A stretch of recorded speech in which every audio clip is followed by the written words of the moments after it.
Hello and welcome back to the Dial Global Virtual Summit. I have an absolute treat in store for you with this fantastic panel. We're going to be discussing the prioritization of the S, or the social aspects, within ESG through the lenses of diversity, inclusion, belonging, equity, and culture. So companies have historically prioritized the environmental and the climate aspect, the E in ESG, but the S, the guiding light, call me biased, the social aspect is fast gaining traction and importance. Analysts say it will be the forthcoming for the next 10 years and the S will be what the E has been for the last decade. Smart companies now integrate social considerations that are crucial for meeting the growing stakeholder expectations, as well as risk mitigation, sustainability, employee engagement, and brand image. We're seeing HR, people leaders, diversity, inclusion, belonging, equity, culture experts now becoming more significantly involved as to how to deliver on the company's ESG strategy through those diversity, inclusion, belonging, equity, and culture lenses and employee well-being strategies. In this session, we're going to be exploring HR and leadership's role within diversity, inclusion, belonging, equity, and culture in embedding social responsibility into company cultures, policies, practices, and the S strategy. We'll be delving into how smart organizations are effectively integrating the DIBEC initiatives into the S strategy, some of the challenges that organizations also commonly face when attempting to embed these different aspects into culture, how we can overcome these, highlights of key considerations when aligning DIBEC's efforts within this social aspect of ESG. And then finally, looking at metrics and tools and methodologies that companies can really utilize to gauge the success of social responsibility efforts within the broader framework. But before we get started, I'd love to introduce our brilliant panel. I know you all well, and I have so much admiration and respect for each of you. Ray Dempsey, Group Chief Diversity Officer at Barclays, Raj Verma, Chief Diversity and Culture Officer at Sanofi, and Helen Webb, OBE, Chief People Officer of WH Smith. And I'll go in the order that I have just mentioned there for you to introduce yourself before we dive into the panel and tell us a little about yourself and why you're so passionate about this subject. Ray. Hello. It's so great to be with you and everyone participating in the summit today. As the camera came on, you might have seen me with my mobile in my hand. I was downloading the Dial Global app, which I don't yet have. I can't wait till we're done here, and I'll go and play around in that. But if you haven't seen it yet, go have a look. I bet there's some fabulous content and information. I'm delighted to be part of the community, Layla, that you so powerfully cultivate and engage. I've been leading diversity, equity, and inclusion at Barclays for 3 years now. I spent 30 years prior to my time in Barclays. I was at BP, and my last role there was leading diversity, equity, and inclusion in the Americas. This became a passion of mine almost through serendipity. I discovered accidentally that this was meant to be my mission, my purpose. It is absolutely my entire focus in the way that I engage as an executive now in the corporate world, and I'm looking forward to this conversation. Thanks so much, Ray. Raj, coming to yourself, and I didn't pay Ray to say that, by the way, but thank you, Ray. We literally adore you. Raj. The wonderful Melbourne, it still trips us up. I'm wondering whether you might be in France, somewhere else in the world, or in the wonderful Leamington Spa, because we are pretty much neighbours. I am actually in Paris, and thank you for hopefully you can hear me. I'm not quite sure how I follow Ray and his 30-year career in the world of DE&I. So I essentially lead culture, diversity, and the employee experience in the workplace. I've been at Sanofi now 3 years. Prior to that, 25 years in HR, globally, locally, running business units, living and traveling all over the world. And one of the things that got me into DE&I wasn't the fact that it was a standalone activity. It was part of my everyday, right? when I was running a country, running a business unit, or looking after international clients, it was something that we always talked about. And part of my role, and I guess part of it being the lived experience, you're able to bring a perspective to that conversation, albeit it wasn't formalized. And this has been my first sort of formalized role in DE&I. But I see it as a business transformer because it's that one thing that hits every part of the employee life cycle, from the candidate experience to employees, to alumni, to then for Sanofi, patients and customers, plus. So I think that's what keeps me engaged and interested in the topic. Thanks so much, Raj. You're absolutely right. It does literally hit every single part of that employee life cycle continuum. Helen, last but never least, excited to hear from you. Thanks, Layla, and lovely to see you. Obviously, I'm currently the CPO of WH Smith. I've been here since last April, but I have a long career in HR, having worked most of my career in retail. But other than, and I'm sure everybody can talk about lived experiences, but just two things from my career and life that I would say sparked and led me to spend so much time in this space. As part of the day job. But a number of you have heard my story that my brother is actually thalidomide, was born in the 60s with no arms, at a point in time that the scandal was starting to be heard and people starting to talk about the implications. So having grown up with disability in the family and also seeing how much, because of the way my parents were with my and how much he could achieve and to ignore what everybody else was saying to him, actually been part of that journey with him and part of that family really has always made me conscious of the diversity, inclusion, belonging, equity agenda. But my professional spark was when I worked with Aviva back in the early 2000s and was asked to lead a project about a feasibility study about what the first real global diversity policy and strategy could look like. And that really set me on a course from then on, that no matter where I've been and what I've done, I've been passionate in this space and worked very hard in this space, and keep teaching myself about this space because, thoughts evolve, research evolves, and I think it continues to be interesting. And I think we all have to continue to learn. And I'm sure that's obviously what the summit's about, isn't it, Leah? Thanks so much, Helen. It absolutely is. It is that evolutionary piece. You probably all heard me say diversity, inclusion, belonging, equity, culture. It's living, it's breathing, it's sleeping. It is the role of the people officer, and the diversity leader is one that is absolutely mile wide and it is mile deep. Not only does it touch the personal lives, but also the profound impact it can have within the business context is another level. Now, diving into the first question, I'm going to come to Ray on this one.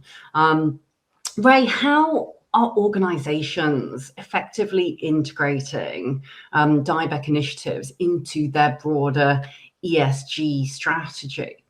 And secondly, what are some of those challenges that we're seeing for people leaders and diversity leaders facing into to be able to achieve this?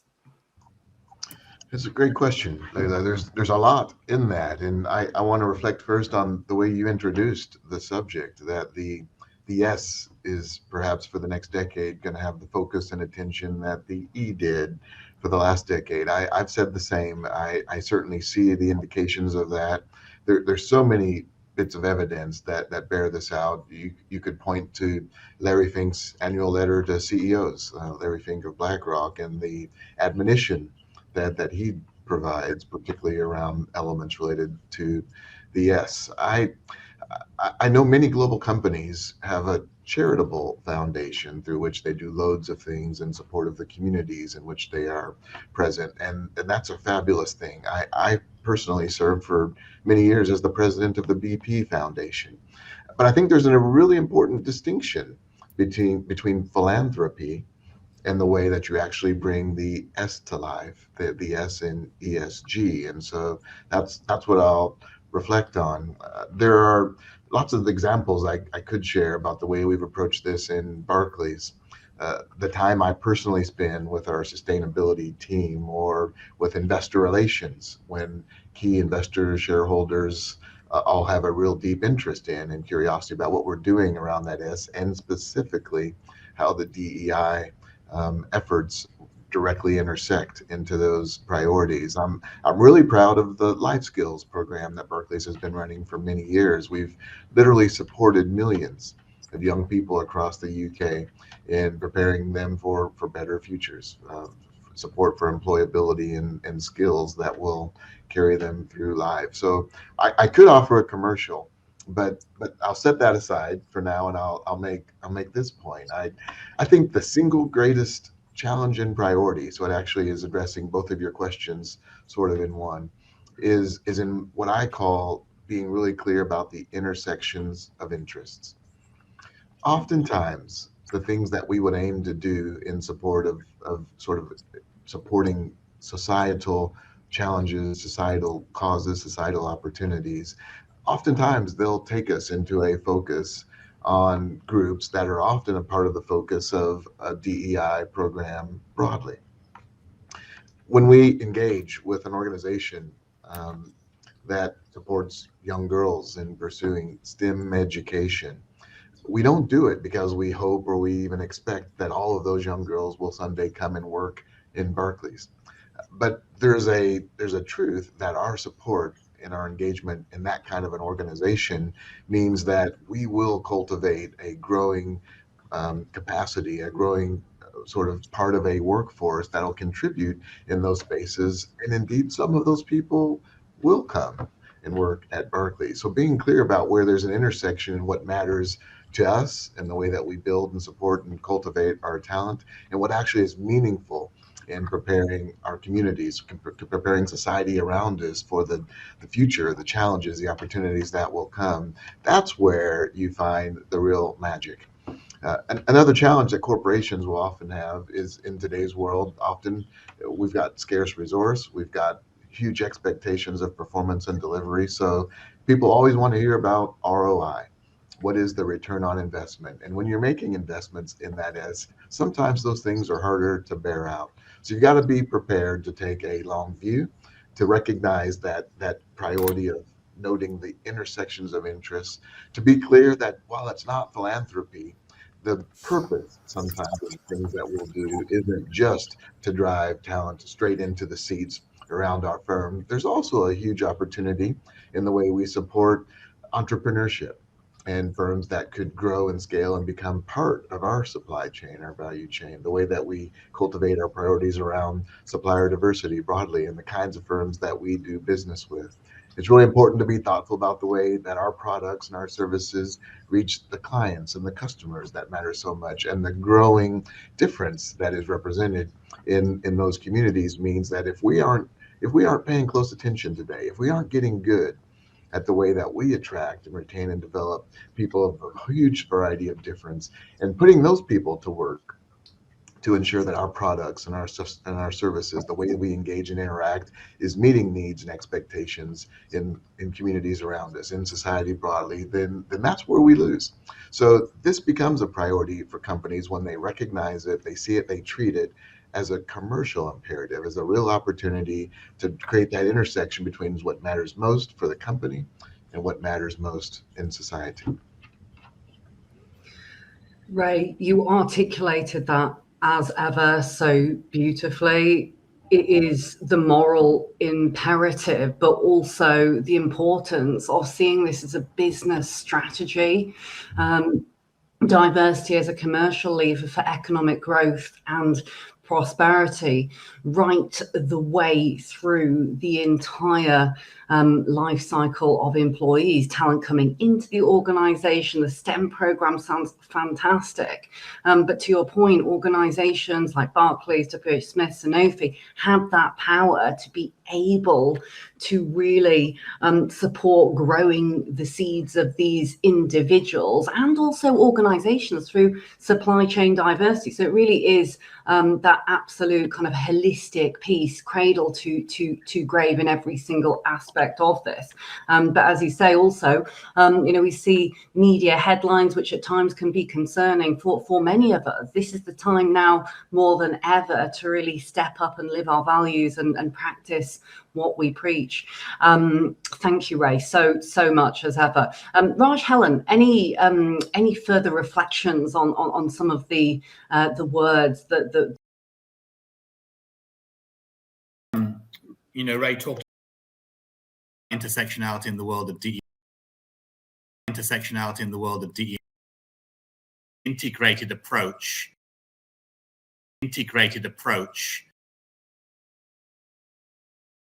to be sustainable, able to do that. I think that whole essence.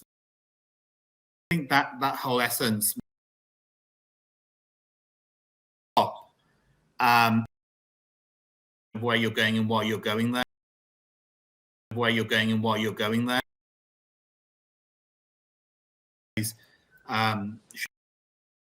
Great companies do around its everyday language.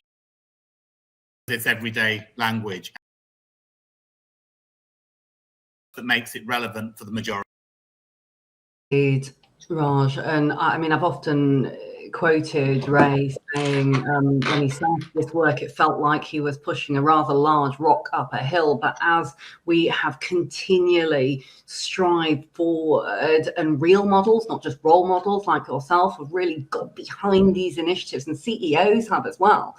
It's that trickle effect, as you say, Raj. And if we don't have buy-in from the top, going grassroots upwards is like pushing that rock up a hill. I think we've lost Helen just here for a moment. Looks like she's in one of the WH Smith stores. I know you global citizens are in lots of different places, and so we'll circle back when Helen comes back in just a moment. But I'd love to move across to yourself, Raj, with our next question around metrics and tools. How can companies use more metrics and tools without becoming paralyzed, I should say, because we talked a lot in the summit thus far about data, more data. Data does drive behavior, which is great, but also how can we use metrics and tools proactively to gauge the success of social responsibility efforts within the ESG framework, and how can organizations measure that impact of the diversity, inclusion, belonging, equity, culture initiatives on the S in ESG? Look, I think one of the things we're trying really hard is to make sure we've got the right KPIs, not every KPI. And I think sometimes less is more. Being in science, data is everywhere. You'll often hear our CEO talk about being the first pharma in the world to use AI at scale. And I think that's a key bit of our cultural transformation. So we apply that to everything that we do. And if I take a bit of a step in terms of when we looked at the ESG piece, we built it around one social impact with 3 key pillars. And each of these pillars had specific expectations, investment, resource, both financial and human, and what is it that we were going to get back, and how's it going to help the organization move further forward towards its purpose. And everything we do ladders up. So therefore, the data also ladders up.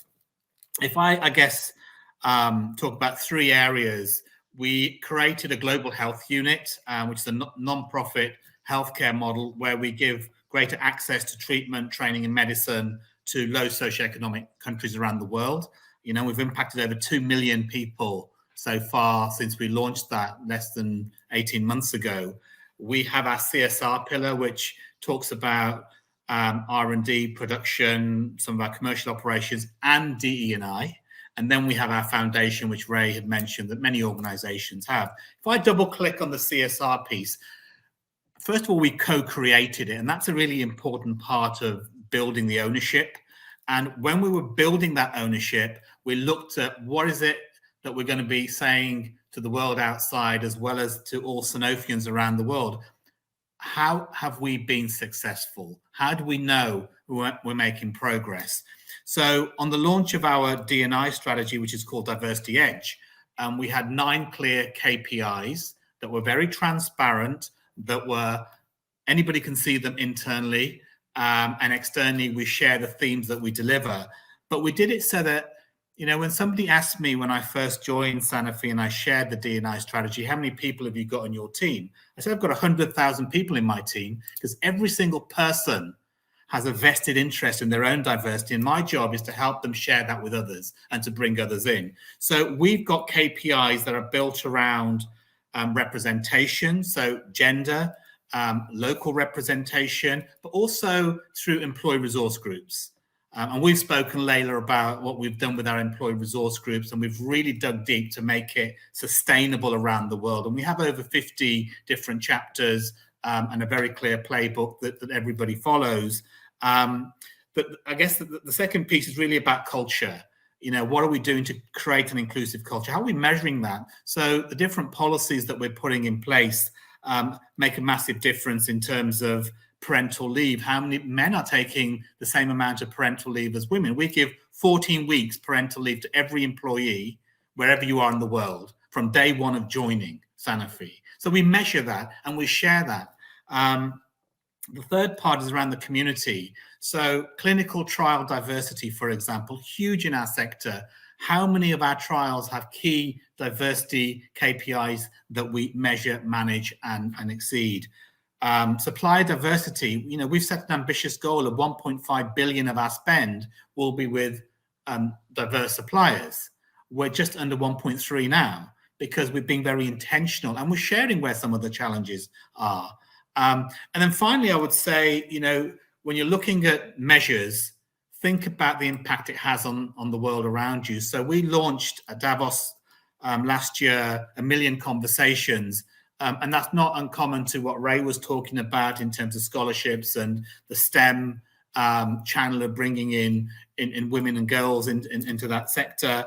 But we've committed to 100 scholars a year, 50 million investment that we will be audited on to ensure that by 2030, we have around 1,000 diverse leaders across Sanofi in medicine, in research, in digital, in a whole raft of areas where we've got skill gaps. So if I go back to the start of the question, the measures that we're putting in place are absolutely transparent, whether they're good, bad, or indifferent. And if they are red, we say they're red, right? Nothing is ever green on a dashboard, because I never believe it.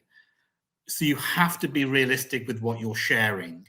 And every single bit connects with everything else. And that's the other part. If you have too many chapters to your book, no one's going to read it. Right? It's got to be really to the point, and people can see themselves in that. So for me, that's really how organizations can start to shape the tools and the metrics that they have in place. And we have, you know, like many organizations, Power BI dashboards. We've democratized a lot of the data. We have an app called Play, where every manager, 35,000 managers, have access to this, and they can see the data on a whole raft of things, including the work we're doing around DE&I and CSR and ESG. Right, it is tremendous. Sorry, Raj, it is tremendous. Some of the work that you've done with the employee resource groups, and in particular, being so intentional about spend levels with not only minority-owned suppliers, but organisations which are really contributing to the communities in which the wider organisation wishes to serve. Helena, I'd love to come across to yourself here. I'm sure you have the gist of some of the conversation. I know the reception is not too good, but from your perspective, from the people leader perspective, bearing in mind the fact that as diversity and people leaders have very rich backgrounds and different experiences with which to come to the table with, but love to get your take on some of the metrics, thoughts around KPIs, KPIs, perhaps even in particular kind of we hear a lot about ROIs, but actually what's the kind of the impact of inaction if we don't look at the IOIs, which is something I'd love to talk about. Yeah, I do apologise for my connectivity. We've moved offices this week and this is only day 2 in the new office, so it's proving to be a challenge, so really apologies. I'm glad I've been able to dial back in.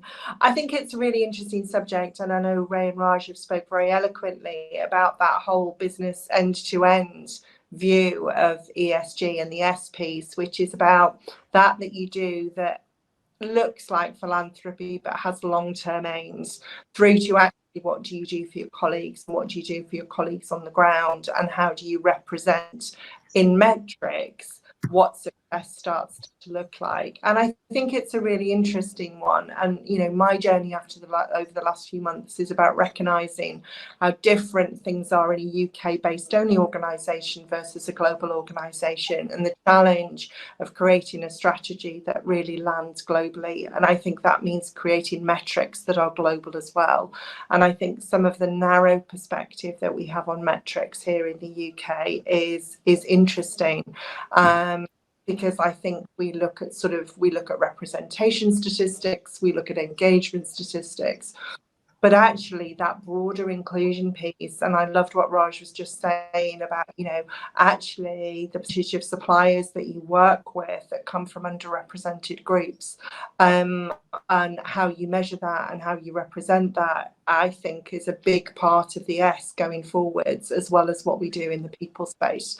So I look at what our North American businesses do, and every time we open in an airport, we make sure that we're working with local groups, and we have a statistic and a metric that we measure. And you talk about ROI, Leila. We measure that we have 20% of stock that actually comes from local producers, groups that we want to work with, therefore customers that we want to serve, communities that we want to serve that are actually coming through the airports where we operate. And I think there you start to measure what ROI looks like, because you are generating an environment that includes product for everyone, as well as more traditional measures, which are around including and making sure that you have a representative workforce. So I think it's a really interesting conversation. I think what's great about the conversation we're starting to have is it joins up that commercial aspect of the S in ESG, as well as the colleague aspect of ESG. So I think they're a really exciting space that we need to talk more about. Mm-hmm.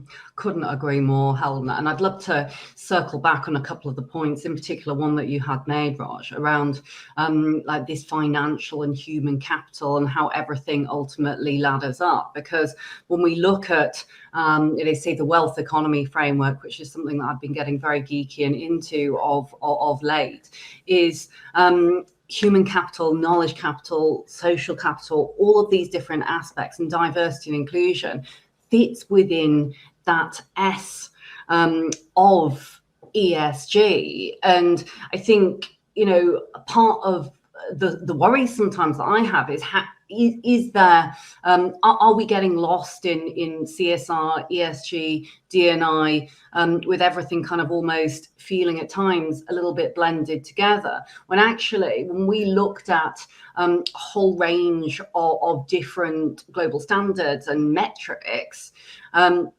things like the wealth economy will be adopted by the UN in 2025. It appears to be a real watershed moment, i.e. how are we going beyond the classical kind of tangible way that we might look at wealth with GDP, USD, and actually looking at how that transcends and measure the human knowledge, social capital of all of these aspects, because arguably that contributes far more to our economies at times of challenge and world issues than purely looking at the kind of the fiscal black and white on the balance sheet, if that makes sense. So would love to kind of explore a little bit more that area of what wealth really means, because you've all touched on it in terms of wealth into our communities and our economies, and also diversity and employee resource groups, ultimately, being a real kind of big proponent of this, and not necessarily a charitable piece, but a real lever as a business strategy that ladders right up the way to the CEO. Leila, I've got a view on that. I'm happy to jump into this. I loved what I heard from Raj and Helen both. And Raj, two things in particular that jumped out: that you have 100,000 people on your team. I'm gonna shamelessly borrow that language, and maybe I should use it as part of my budget debates. I don't know if it'll serve me well, but we'll give it a go. And that you think of your colleagues as Sanofians. I love that language. For Helen, I can imagine W.H. Smithians. I'm struggling to put that into a Barclays application, but I'm going to take that away. The metrics, though, that you described, I think are all meaningful and powerful, but the connection to what Leila has just posited to us here, for me, it sometimes is reflected in what some people have been examining in the context of economic impact. Mm. ESG maybe most powerfully comes to life not by examining how well the company is doing or the things that the company is doing, but how much impact that is making, measurable impact in those communities around them. How do you know whether or not society is better? And many of us would argue that a thriving and economically strong community is a necessary foundation for a striving and economically well-performing company or enterprise. So that being the case, I think examining economic impact is an interesting and maybe important way for us to examine whether or not our ESG efforts are actually doing what it is that we intend. And sub-elements in an economic impact report, for example, can include how many people are employed, but it's not just as colleagues or employees in that particular firm. It can be the indirect. How many people have a job because of the contractual relationships that we do? How many people are part of major projects and construction and things that are done and executed by the firm? And those things all add up to shifting opportunity and economic strength in communities. You can examine wealth gaps and educational attainment gaps and even income gaps, and see that there's disproportionate impact oftentimes on the communities which are within focus for our work in DEI. So that being the case, it feels to me there is a natural and critical intersection, again, in the way that we focus on this work in DEI and the way that ultimately it can be and should be measured as a contributor to the health and strength and vitality of communities and society. I'll probably add one thing to that, Ray. I think, one of the things that as an organization, you've got to look at your purpose and how the work of ESG fits in.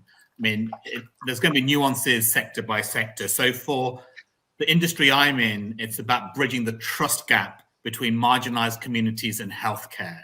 And that's how we built our Million Conversations, because as well as scholars, it was also about creating dialogue internally and externally and using some of those themes to lead to the final pillar, which is about influencing the healthcare system in your country. So that theory of change we built through.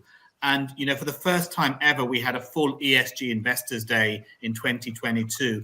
And a quarter of that was around the work of DE&I and how it integrated and infused and was a pervasive part of what we were trying to change and transform, a global company that has a French heritage, right? So we're constantly looking at those nuances that make Sanofi Sanofi.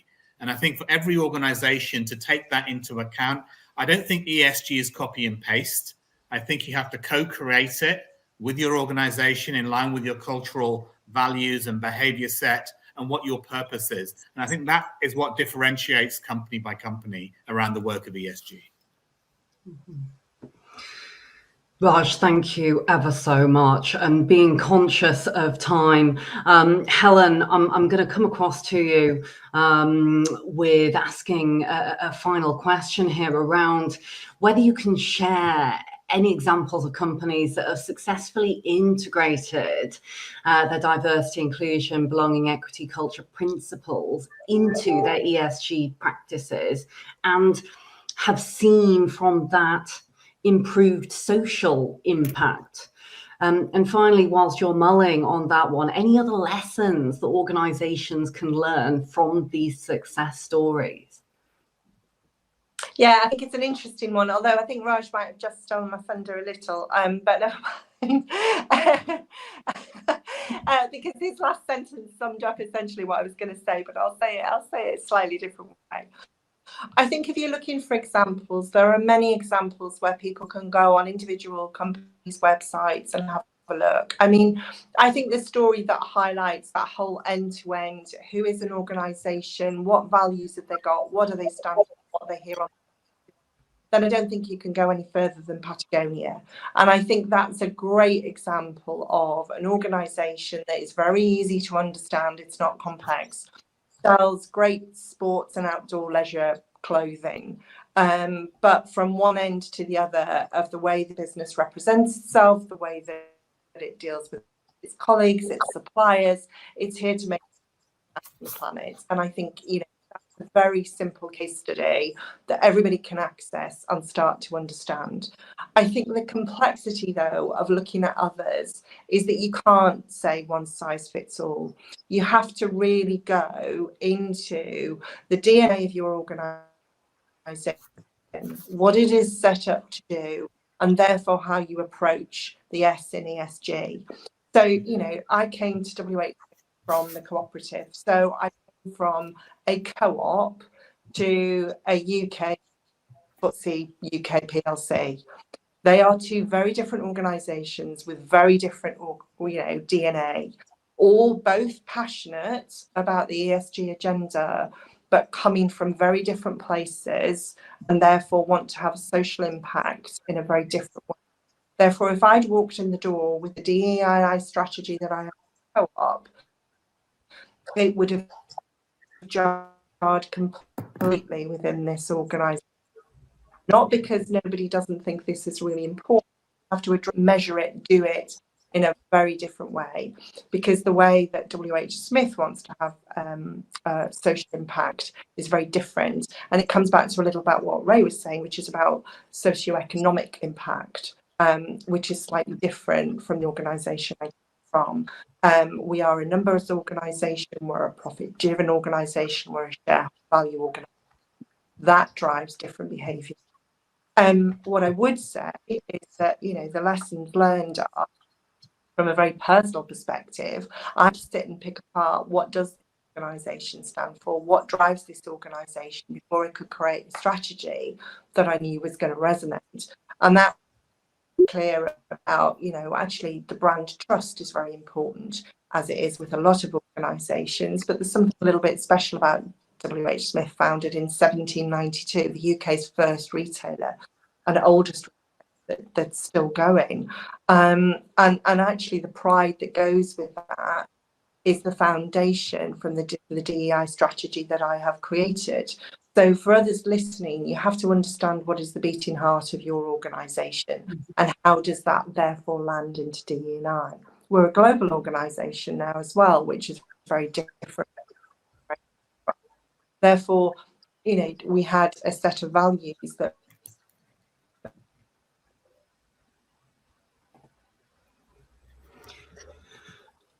I think we may have possibly lost Helen there. I'm sure she'll be back in just a moment. The wonders of modern day technology, hey. But we were talking.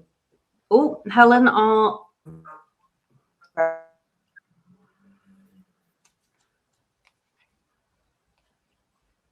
Helen, are you there? I think Helen's frozen. So whilst we're waiting for Helen to come back. I know we, we talk a lot about the success stories, which I think is absolutely brilliant, because we have to keep doing this and keep the foot on the gas. But equally, I know, I wonder, Raj, Ray, whether you may be able to share, and again, no specific company names here to mention, albeit one that was very high profile, that have seen the CBI absolutely terrible situation that we saw is kind of this but we had no behaviour. I think Helen will be back, I'm sure. So talking about not just success stories, but being vulnerable enough to share things that haven't worked, because as Helen said, there is no one cookie cutter model size for success. We've all heard the expression, there's no one silver bullet to this. Actually, being vulnerable enough to share what's worked, what hasn't worked, and also the danger of inaction if we don't continue to keep the momentum up. We saw it with CBI and former chair of KPMG. Again, think KPMG are doing some great things, but equally the impact of not doing or saying or taking those actual actions that drive that meaningful change. So any examples you can give that are not just the good news stories, but things that we can do to ensure we mitigate crisis right now? I can have a quick go. I think one of the things that we've tried to do is be very principled about what we do. So we've built an issues framework, like I guess many organizations have got, in terms of where do you speak up, where do you do something different, where is it local, where is it global. There's a lot of things, for example, in global organizations that stem from the US. So how do you speak to that as a global CEO versus the US CEO? But if you can keep going back to the principles of the why do you feel you've got a right to say something about X, Y, or Z? Because your employees are looking at you as well. How are you going to show up in a world that's moving a million miles an hour and changing every second? But equally, you've got a whole bunch of stakeholders, and you've got a whole bunch of patients and customers and everything else. So taking as a 360, I think having a principled approach of your decision making when things go right or when they go wrong, I think that's got to be your North Star. Otherwise, it becomes too erratic. And what happens is that people fill in the gaps for themselves, and that may not necessarily be the truth. It may be their truth, but it may not be the truth. So our job really is to ensure that everything ladders up to our purpose, and that we're taking, a very specific approach. And I can just remember, when the Black Lives Movement happened, and how many organizations came out and said what, and how many of those are actually delivering on that, right? Because everybody jumped on that bandwagon super fast. But where is their commitment to have delivered what they said? So I think it's really important that you keep thinking about the why. Leila, if I can just amplify what Raj has just said, I think he's just spot on. And the example I'll share, Helen noted that I talked about socioeconomic impact, and she's right, because Barclays is a bank. That's what we do. And so when we think about the impact we can have in those communities around us, in society broadly, we are best placed to examine that through the lens of our unique expertise, our unique capacity, our unique resources. And it isn't that there aren't a load of other social issues and causes and challenges that are really important, some of them really important to our own colleagues. And we do provide support for our colleagues to contribute in those areas that matter. But we think it's right to focus our energy and our effort and our internal resources along those lines that are well aligned to our soul, our purpose, and that where we bring unique skill and experience and capability. And I think that should be the top of consideration for all companies as they're starting to explore how they act to bring ESG to life across their business. Right, thank you so much. And it is just soul filling to hear from all of you about this subject. I think we've all seen that there is, there's many ups and downs in the world. We've got to go beyond the performative. And as you said, Raj, not just be there with our flags on Pride Month, not just be there standing to shoulder with our colleagues and our friends after the brutal murder of George Floyd. It is keeping the momentum on and the fuel in the engine for this, because it can be exhausting when there's many things happening. But it does go back to that heart, that human soul, the reason, the North Star as to why we do what we do every single day. Helen, love to come back to yourself. No, do not apologize. It happens to the best of us, of which I know you are. So any final thoughts from yourself before we close the panel? And I thank you all so much for being here and for being beacons and leaders at the tops of your organizations, because if it wasn't for people like you, we would not be able to do what we do. Helen.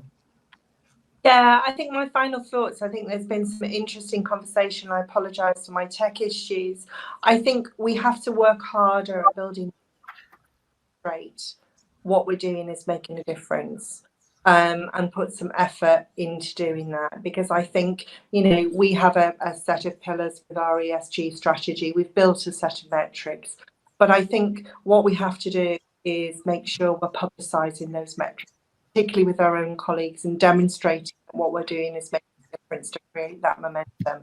And, I don't think you can work hard enough to create that sort of framework that demonstrates everything that you're doing is contributing to making a better future than where we are. So I suppose that's out, and that's what I would urge everybody to think really hard about what they're doing. Helen, thank you so much. And I am so sorry that we're out of time, because literally I could speak to the three of you for the entire rest of the day. Each of you in your organisations are doing brilliant things. You're fantastic allies, advocates, leaders in this space. And it is because of you that organisations can continue to put the S in ESG and diversity, inclusion, belonging, equity, culture at the forefront of initiatives. Now, stay tuned after the ad breaks. We have another brilliant panel coming up. We're exploring other aspects of intersectionality, and we're going to be talking about creating family-friendly workplaces, fertility and parental matters, something which is really dear to my heart. Having been through IVF, these are things that are so important to our employees and future generations of leaders.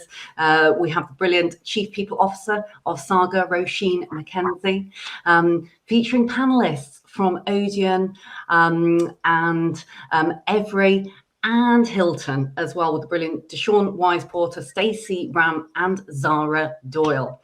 Thanks so much. Keep up the great work, and we will see you soon.